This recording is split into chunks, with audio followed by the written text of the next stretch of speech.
Chapter 11. "Thanks for going with me today," Jeff said when they were standing at her door, their hands meshed between them as they had been since the baseball diamond. Safe. It all felt so safe to Lisa, and she had almost forgotten how that even felt before he showed up. "I had fun." "Fun?" he asked as one side of his smile came up. "I thought that word was taboo." She laughed. "It used to be." His gaze dropped between them and then twisted back up to find hers. "So, what's changed?" The laugh faded from her as she looked into his eyes, feeling every single thing she had felt since the first time she had surprise attacked his arm. "You?" "Oh," he said softly. "I could have sworn it was you." His free hand slipped up to her neck and traced through her hair. Fight was the last thing going through her mind as he closed the space between them. Joy was so much closer. The first brush of his lips across hers sent a gasp through her body that threatened to take her knees right out from under her. Not one single atom escaped the heat that surged through her with that touch. Rock solid and yet intoxicating, his arms wrapped around her, pulling her closer until she could have melted right into him. His lips found hers again, and haze clouded through her mind. Suddenly, in all her world, there was only him, and that was perfectly fine with her. A heartbeat, and then two, and his lips left hers, but his arms had gone nowhere.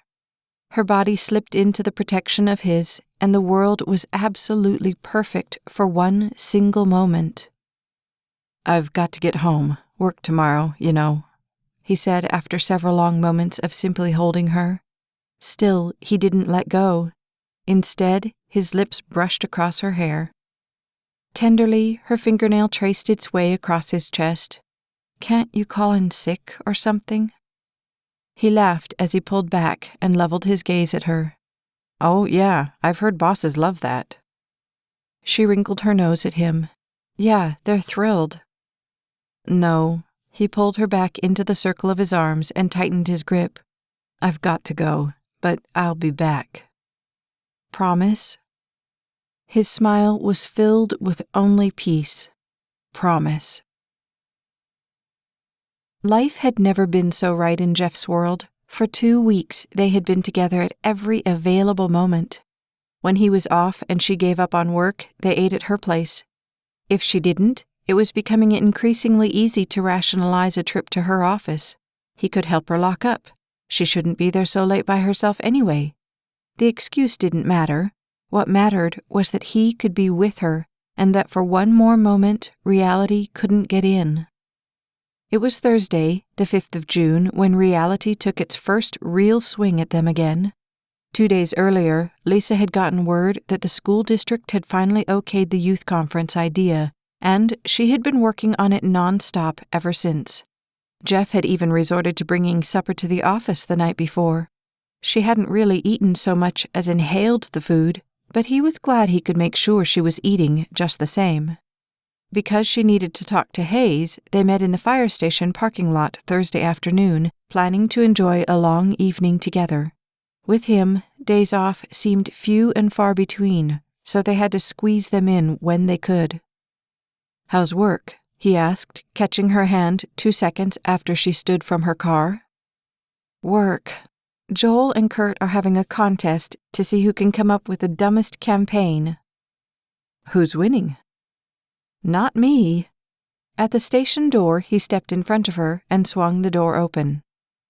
"Course I got mine," Dante said, rolling a tire back to the workbench from the truck where Hunter stood.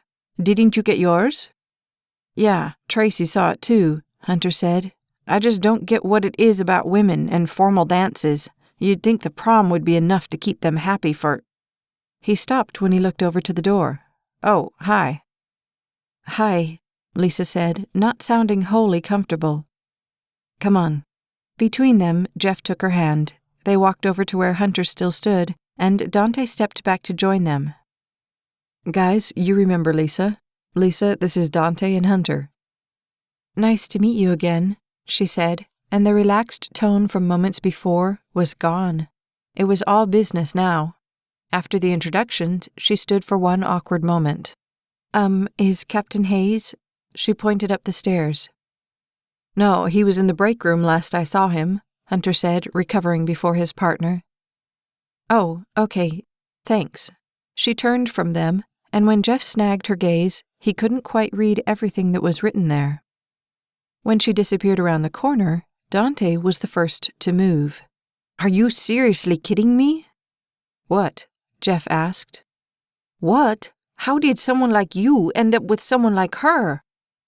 A hard ball of revulsion smashed into Jeff's chest at the implication. However, voices from behind them yanked his gaze that direction. Lisa, locked in conversation with Hayes, walked out from the dim hallway. "We're confirmed on October 16th and 17th. I was wondering if you could think of anyone else I could—" A blare so loud it lifted Jeff right off the floor, blasted above them, and simultaneously, all 5 of them looked up. "A 10-7 in progress on 3836 Silver Street. Repeat, 10-7 in progress, 3836 Silver Street. All units respond." "Crud, not today," Hayes said in frustration. Then he looked over to the little knot of firefighters. "Taylor, we're 2 guys short. You mind giving us a hand?" "Sure thing," Jeff said, and quickly he ran past her and the captain on the way to the lockers. "Give me 2 minutes. I'll be ready." It was like a whole sleeping system snapped awake around her. People she had no idea where they had come from were suddenly running in every direction at once. "Sorry, Miss Matheson, we're going to have to do this some other time," Captain Hayes said, but she was too stunned to do more than nod. Men, gear, boots, equipment, and then, just as the truck roared to life, the last fireman in full gear flashed by her and jumped into the back door. All the air vanished from the earth itself when he slammed that door closed. The blaring continued above her, but she hardly heard it as her eyes blurred against the sight. Slowly, the truck pulled out into the street, leaving her standing alone in the empty station house. Oh God, please let him be all right. Smoke streamed from the orange flames jutting out of the roof of the little house until the whole thing was engulfed by it. Jeff ran back for the truck after cutting the power to the house with Dante. It was truly amazing to him how close together people built houses in this city. The other little wooden structures, barely standing the way it was, could light at any moment. "Get some more water over to the side," Hunter commanded, and Jeff grabbed the hose Dante was unwinding. "If that side collapses, the next house will be toast." The heat from the blaze, now licking into the early evening sky, was like a broiler, but still Jeff pressed closer to it. They couldn't get between the houses, which was where they really needed to be to forestall a collapse. "More water," Jeff called. "We need more over here." From the middle of the roof to the back, the whole structure wobbled unsteadily. "Get some water on that next house, or we're going to lose it too." To his right, another set of firefighters appeared, hoses pumping gallons onto the conflagration. "More on that roof!" The heat from the front was dying down, and Jeff yanked on the hose, which Dante immediately pulled behind him. They had to get closer. The office was dark, save for the light from Lisa's computer screen. She'd watched the early news, but there was no report. What was a 10-7 anyway? Somebody choking on something? No, they had called out several units. That was worse. Another wreck? Or a fire, maybe? Under her blouse, her skin itched with the thought, and slowly her nails went up and down the silky cloth. If she just knew he was okay, just had some way to contact him and make sure.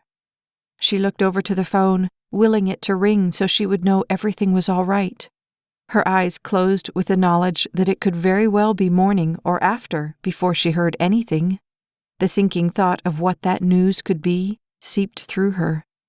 "Dear God, I'm asking you, please keep Jeff safe out there." Her heart had never meant a prayer more. Although charred, the second house had withstood the fire's onslaught. Of course, the first house hadn't been so lucky.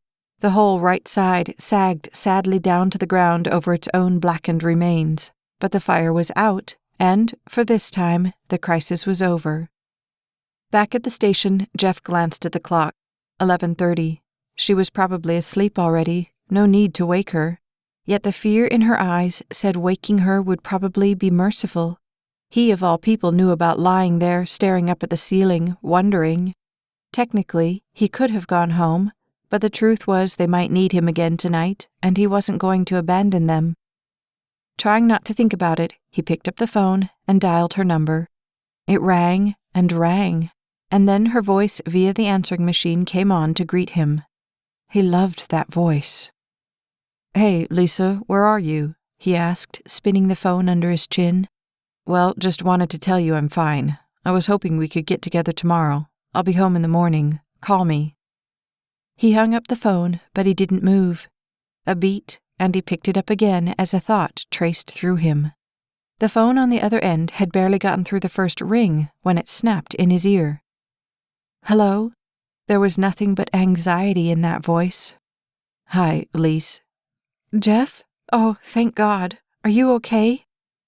He smiled, although the fact that he had made her worry at all bled through him. "Yeah, I'm fine. It was a residential." "A fire?" And he heard the soft gasp. "Yeah, just a little one, though." "But you're okay?" "I can stop by your office in the morning so you can see for yourself." A laugh. He liked that laugh. "I'd like that." Since he had driven away the night before, Lisa had gotten absolutely no work done. Even after he called, she couldn't shake the nagging thought of what happened after they hung up. Was there another call? Another call meant more danger, and more danger meant... "Knock, knock," Jeff said, softly rapping on her office door at 7 a.m., and when Lisa looked up, she had never seen a more wonderful sight. Black hair, shower-shined, black shirt over blue jeans, that cross, and that smile. Tears sprung to her eyes as her thoughts said simultaneously, "He's alive, and thank you, God, for keeping him that way."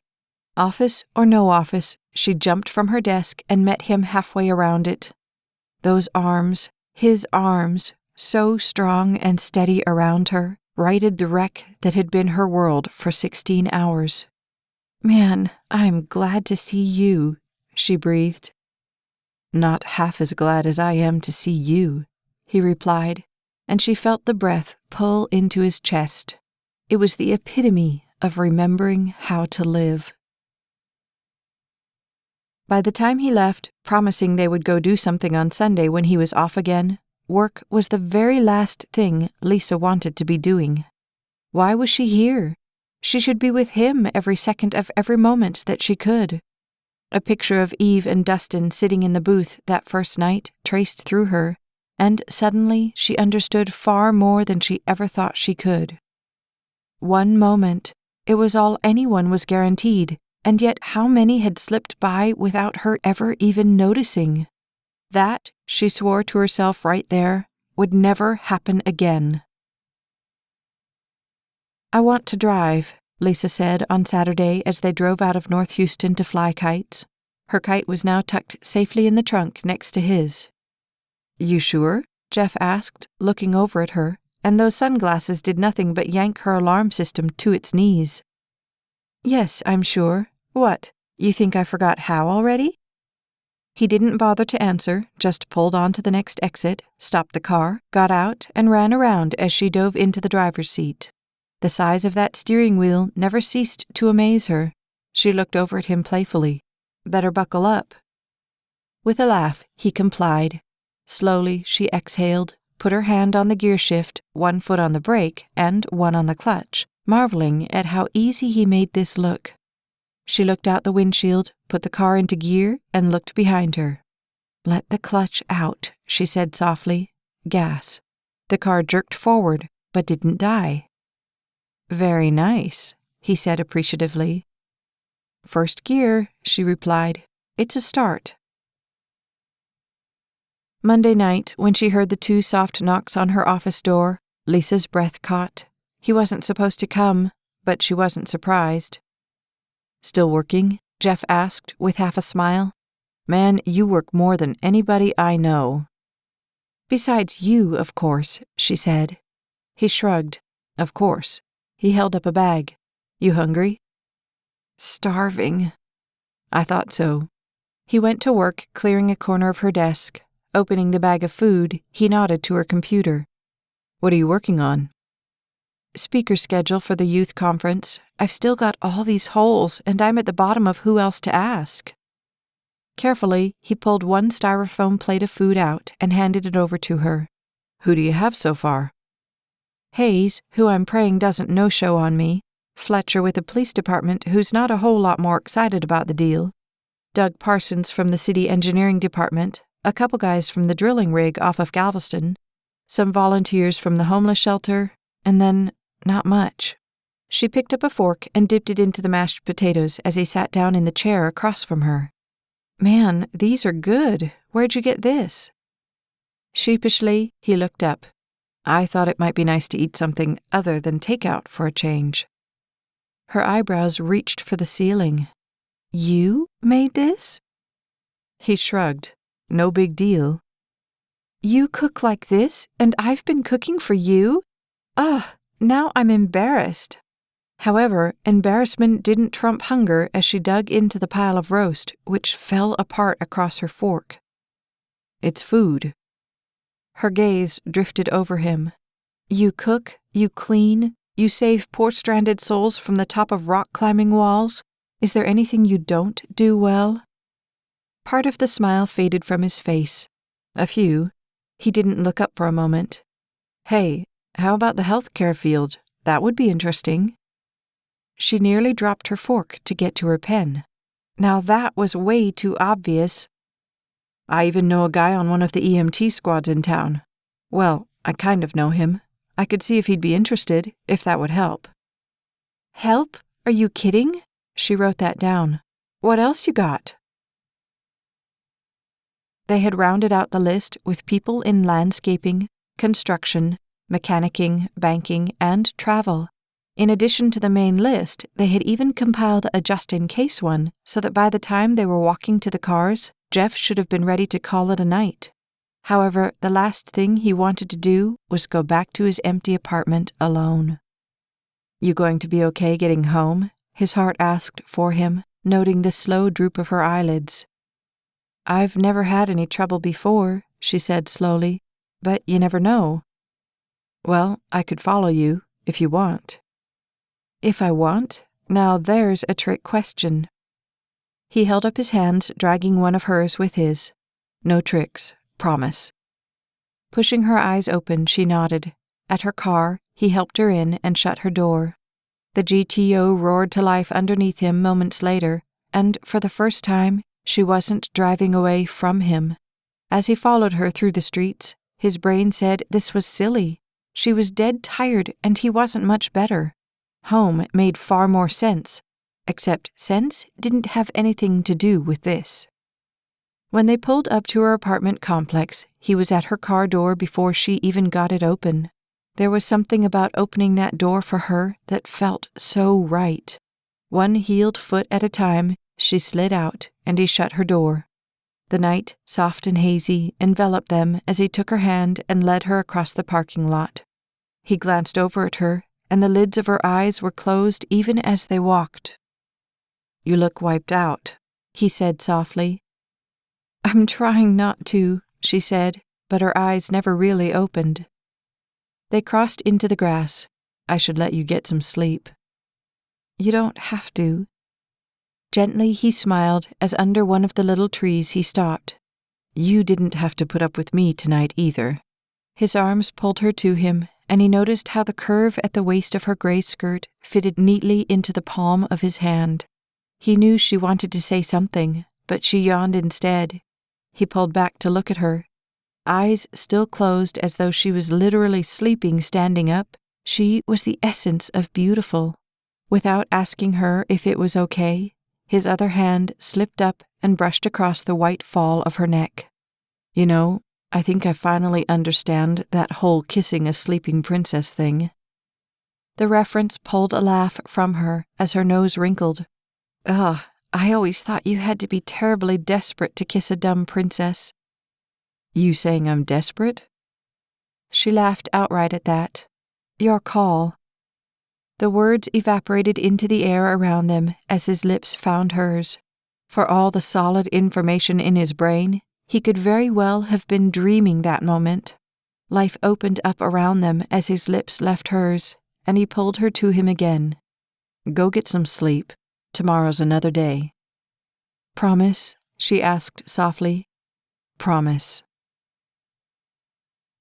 With the speakers being contacted and the other 2 campaigns on solid legs, Lisa decided they could take a night off from the office. So when Jeff called on Tuesday, her curiosity won out.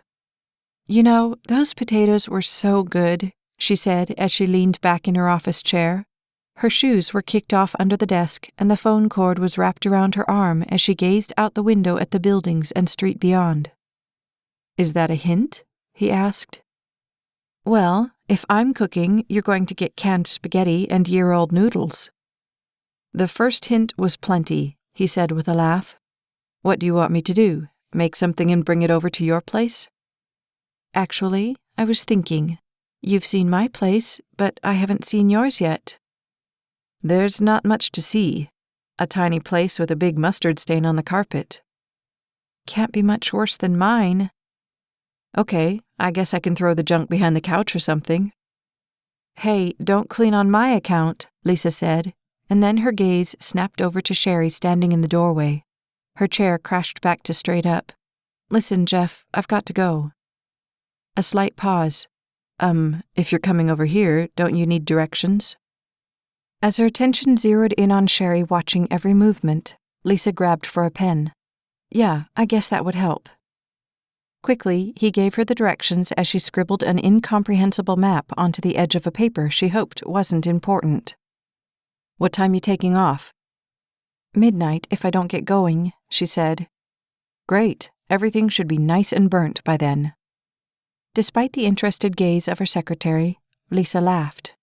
7? I'll be waiting. When she hung up, Lisa took one breath and smiled at her secretary. What's up? Mr. Cordell's here to see you, Sherry said. Mr. Cordell? Lisa asked. The smile slid from her face as she grabbed for her shoes and her jacket. We didn't have anything scheduled today, did we? Then she caught a glimpse into the front office. Tucker. Terrific. She pursed her lips together. Tell him I'll be with him in a few minutes. Sherry nodded and closed the door quietly behind her.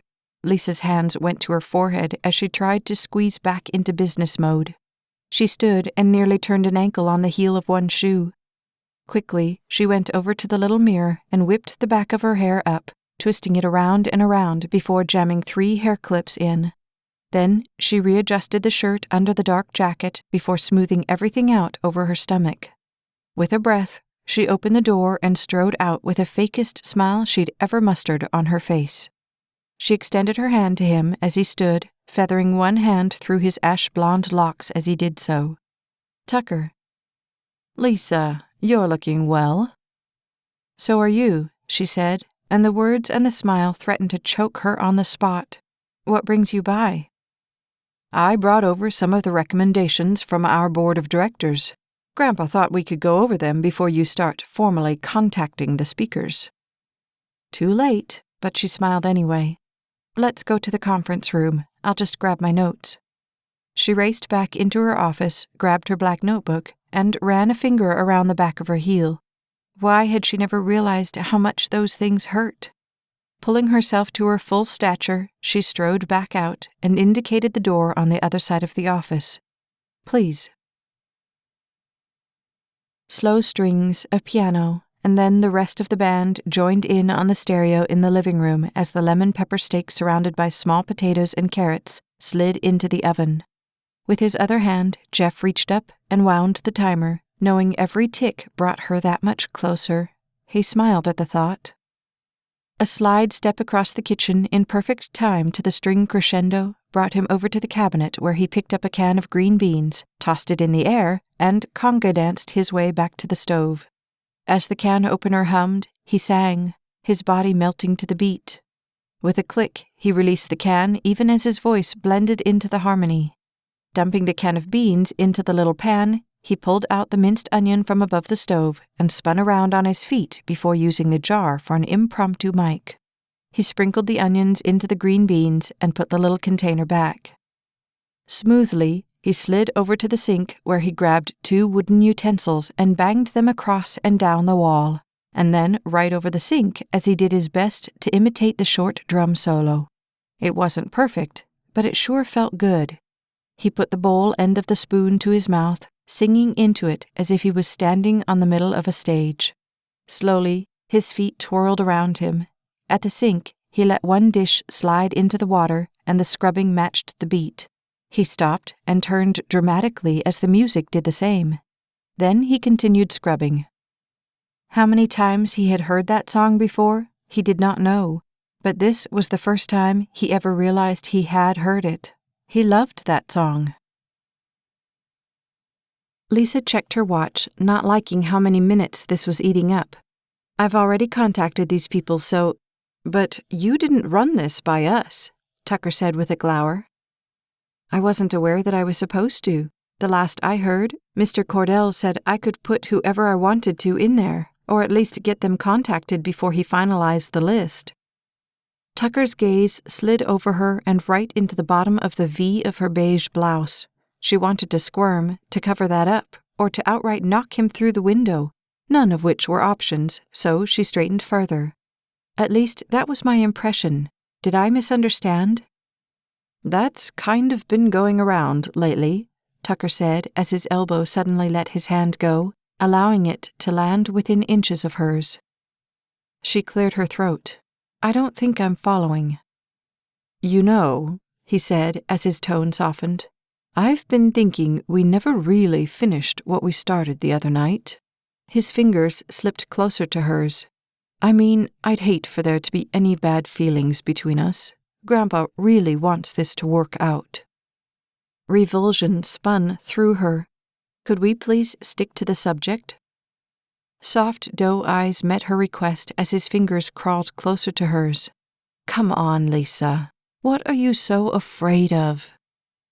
I'm not afraid of anything. This is a business venture, period. I don't know why you keep thinking I'm interested in anything else. I am not. She slammed the notebook closed, nearly catching the tips of his fingers in it. When you're ready to deal with me like a professional, you know where I'll be. Until then, I don't think we have anything else to discuss.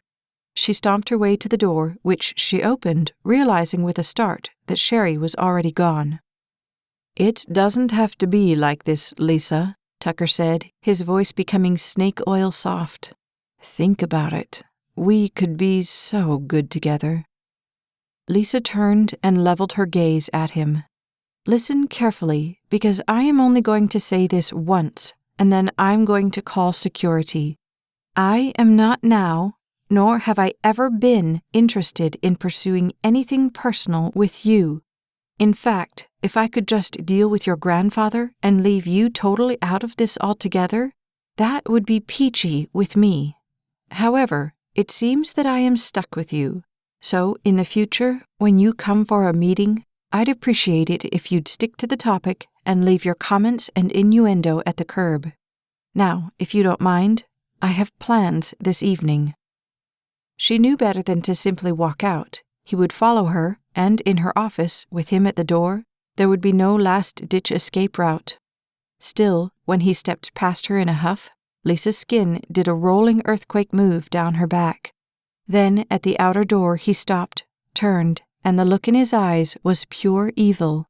I'll be sure to give Grandpa an update. And then he was gone. Hate seeped through her. On the wave of her anger, she hurled her notebook at the door. With a deep growl, she stomped over to the door and locked it, just in case. Pulling her sanity back with a yank, she jerked the notebook off the floor and tracked her way back into her office. Another hour gone, and nothing to show for it. Her gaze checked her watch, although she barely saw it. 6:45. She really needed to sit down and do some more work, but at the same time, she knew she would get nothing done. In frustration, she snapped off the computer and grabbed her purse. The feeling that Tucker might be waiting when she opened that door slipped into her consciousness. Defiantly, she straightened her clothes, put her chin in the air, and walked slowly to the door. The empty office would be the only one who would ever know how thoroughly Tucker Cordell had rattled her. There were no candles. By the time Jeff thought about them, it was too possible that she would show up and he wouldn't be there. However, everything else was ready when her knock sounded on his door at 7:15. He swung the door open, and his arm slipped up the side of it at the sight of her. "Hi." "Hi," she said, her gaze bouncing up and down but never really landing on him. He noticed the hair, knotted tightly at the back of her head, the curve of her dark gray suit, and the strapped heels at her feet. She looked so much like she had that first night that his mind traced back there unbidden. "Come in." "Thanks." As she stepped past him, she wound one stray strand of hair over her ear. However, once she was in, she didn't move. "Oh, here." Trying to breathe, Jeff guided her into the living room and to the black couch. "Here, have a seat." Awkwardly, he grabbed the remote to turn down the music, but dropped it halfway up. It clattered to the floor. Frustration poured over him as he bent to retrieve it and snapped the volume button. Then he glanced at her, seated on his couch in his apartment, and logic scrambled. Can I get you something? Water? Tea? I made some sangria, but I didn't know if—" "That sounds good," she said, but he heard the hesitation and the harshness. "If you want something else, I could—" "No." She laughed softly, as if forcing herself not to attack or run. "That sounds fine." He hated that tone. It screamed her unease. However, not wanting to argue, he went into the kitchen and filled 2 drinking glasses, willing himself to keep them upright until he could get one into her hands. When he crossed back into the living room, the 45-degree angle her knees made as she sat perfectly straight on the couch caught his attention. "Sorry, I don't have wine glasses." "That's okay." She accepted the drink from his hand without really looking at him and took a sip. The smile didn't make it all the way to her lips. That's good. You made this?" "It wasn't hard." Carefully, he slipped onto the opposite end of the couch, fighting to be cool about it, but not really succeeding. "So, how was work?" Aversion scratched across her face, and he was sorry he had asked. "Bad subject?" "You could say that." "But I thought things were going good when I called." "They were." His mind traced through the possibilities as concern laced through him. So what changed? The top of her gaze landed on his coffee table, and he didn't move for a long moment. Then the index fingernail that wasn't quite as long as the others slid across the bottom of her nose. "It's a trap, you know." He sat forward so he could see her better. "What is?" "Thinking that they think I can do this job with the rest of them." True concern invaded his spirit. "Lisa, what are you talking about? You're great at what you do." Slowly, she shook her head so that one strand of her hair fell from her ear. "That's what they want me to think, so that they can get close enough so I can't say no." "Can't say, okay, now you're scaring me." He set his glass on the coffee table and followed it so he was sitting right in front of her. Her gaze traced up to his, and she smiled weakly. "You wouldn't understand." However, he latched onto her gaze and refused to let go. "Try me." He saw the unshed tears glinting behind her eyes just before she looked away. "At first, I thought it was how I dressed that made them think that I was interested in playing that game. So I changed that. Power suits, the most intimidating ones I could find. I even wore reading glasses for a while in college. Not that I needed them, just so maybe they would distract them from the rest of me." She sighed. "But they were such a pain. I finally figured if I just turned every guy down who asked me, that would fix the problem. Become an ice queen and they'd leave me alone. Then they got smart." The story stopped, and his protective side jumped out. "What do you mean, smart?" For a moment, he thought she might simply stand and walk out. It was a lovely evening and all that, but then her head shook slowly. When I was in college, I was on the debate team. I did everything I could to prepare for every single competition, whether it was just a classroom thing or more. I guess I needed to prove that I wasn't just a nice body with a pretty face, and I guess I was okay at it because they finally picked me for one of the competitions. I got paired up with Connor Beale. He was a senior, I was a junior. All the other girls were crazy over him. He was okay, but I was so excited about the whole being chosen thing, I never really bothered to notice what a jerk he was. She didn't want to go on. He could tell by the way she sat in thought, spinning her glass around and around in her hands. Her glance up at him was only that before it fell back to her glass. One night, we were working real late at the library. I think we had a debate the next morning or something. He thought we should go over to his place because the library was going to close and we weren't near done. She laughed softly. Stupid me. I thought that was a good idea. The spinning liquid in her glass slowed. You know, I honestly thought he liked me because of what I brought to the team, when what he really liked was what he thought I could bring to his bed. The words, spoken so softly, felt like a sucker punch to Jeff's gut. If he could have flattened the guy, this Connor Beale, he gladly would have in that moment. It wasn't long after we got to his apartment that I figured out what an idiot I'd been to come in the first place. I didn't want to. I wanted to tell him no, but I knew if I did, he'd find a way to get me thrown off the team. We ended up sleeping together, if you could call it that. She nodded as the tears came in earnest then. It didn't matter. I was off the team in 2 weeks anyway. Horror clawed through him. You got thrown off the team? Softly, she laughed, and then she looked right at him. No, I took myself off the team. It was too humiliating to face him sitting at that table every day, and I knew if I gave him another chance, it wouldn't be any different the second time around. In 3 days, I was replaced, and no one ever really knew the truth. The suits, the hair, the stay in your space or else stance, they were starting to make way too much sense. It's funny, she said sadly. I keep thinking one of these days guys are going to get the hint, but I'm beginning to think that isn't going to happen. That guy, he said, putting the last piece into place. The one with the leadership thing.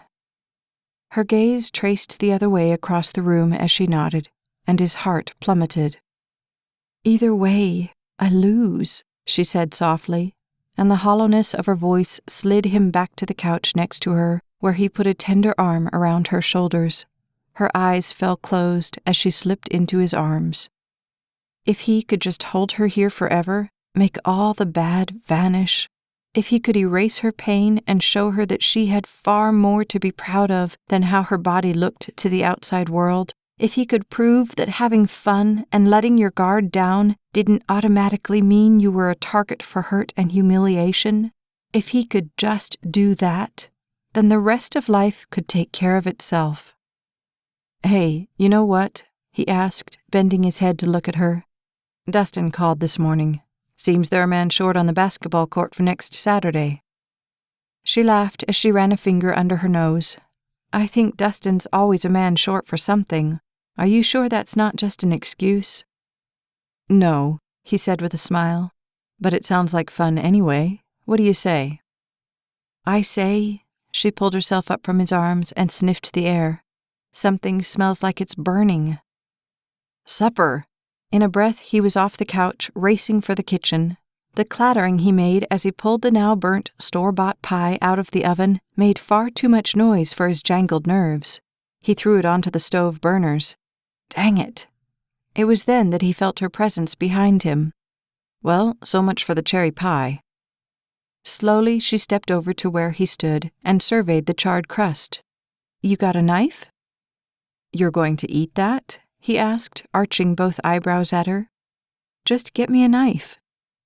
Without further protest, he pulled the drawer open next to her, and she reached in and grabbed a butter knife. pot holder in one hand and pie in the other, she took it to the sink and angled it carefully. "I don't have a garbage disposal," he said with concern as he stepped up a heartbeat away from her. "Won't need one." Her hand moved the knife back and forth over the top of the pastry, sending blackened flakes raining into the sink. "Apparently, you didn't graduate from the Lisa Matheson School of Cooking." "No, I think I missed that one," he said, thinking that it sounded like a course he'd be more than interested in taking. "What's this lesson called?" "It's called, 'Oh my gosh, I forgot I put something in the oven.'" He shook his head and laughed. "You're something else, you know that?" "So I've been told." She held up the pie. "How's that?" "Marvelous. Let's eat." "You really don't have to worry about those," he said when the meal was over, and Lisa stood to carry the dishes over to the sink. "I can get them in the morning." "You cooked. I can clean." Carefully, she removed her jacket, laid it on the side counter, and rolled up her beige-colored sleeves. "Where's your soap?" He stood from the table, bringing another handful of dishes with him. "To the left, bottom shelf." The water splattered up as it hit the bottom of the sink, and she put some soap in over it. She wound a piece of hair behind her ear and pulled the sponge from the back of the sink as he stopped right behind her. The voltage from his proximity to her snatched the breath from her chest. "You can just set those there," she said, indicating the side of the sink. The edge of the royal blue jersey brushed her arm, and she almost dropped the dish in her hand. "So, where'd you learn to cook like that anyway?" "What, burnt store-bought pies?" Her gaze leveled at him. "No, ding-dong, the 3-course meal before that." "Oh, that." He shrugged. "I got tired of peanut butter and jelly sandwiches." She laughed. "Takeout?" "Too expensive." 2 more dishes slid to the cabinet next to her.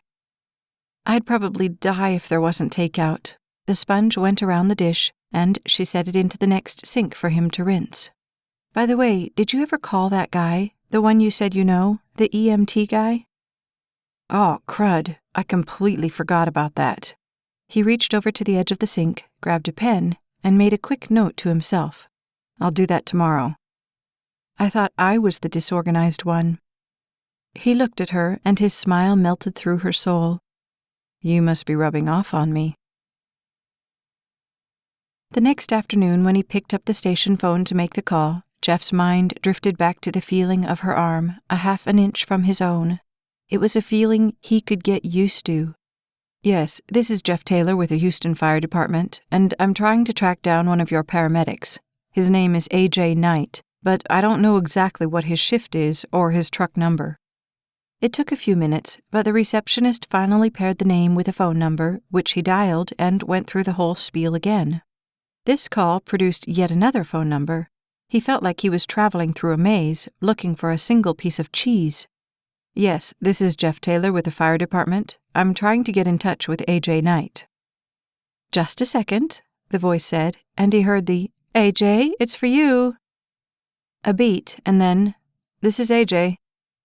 For a single moment, Jeff's tongue twisted. A.J., hi. This is Jeff Taylor with the fire department. You probably don't remember me. I was the one on the bridge that day with that kid, the jumper." "Jeff," A.J. said, as though he was some long-lost friend. "I saw you at the wreck that day. Didn't get a chance to talk, though. What's up?" Well, listen, I know you're probably way busy and everything, but I've got this friend who's working on putting a student conference together for the fall. She's looking for people in the service fields to come and talk at the workshops. I thought you might be interested." Man, that sounded lame. "But if you don't want to—" "No, that sounds cool," A.J. said slowly. "I've never done that kind of thing, but how hard could it be, right?" "Well, if you'd like to meet her to get a better feel for the project, I can give you her number." "Just a sec, let me grab a pen." Jeff waited until A.J. came back. Then he transferred the name and number. "I'm sure she'd really appreciate any help you can give her, even if it's just to give her somebody else's name." "I'll give her a call." "Thanks, A.J. I'd appreciate it." "Call on line 1, Sherry's voice jumped over the intercom. "Matheson," Lisa said, laying the phone on her shoulder absently. "Hi, this is AJ Knight. I'm with the EMT. Jeff Taylor asked me to call you." Her pen dropped to the desk as her heart jumped at the name. AJ, oh, good. I was hoping you'd call. This has been To Protect and Serve, Volume 1 of the Courage series. Written by Staci Stallings, narrated by Becky Dowdy. Copyright 2012 by Staci Stallings. Production copyright 2014 by Staci Stallings. This has been a Braveheart Audiobooks production. You don't want to miss what comes next. Like and subscribe to the Staci Stallings YouTube channel so you never miss a second of the story.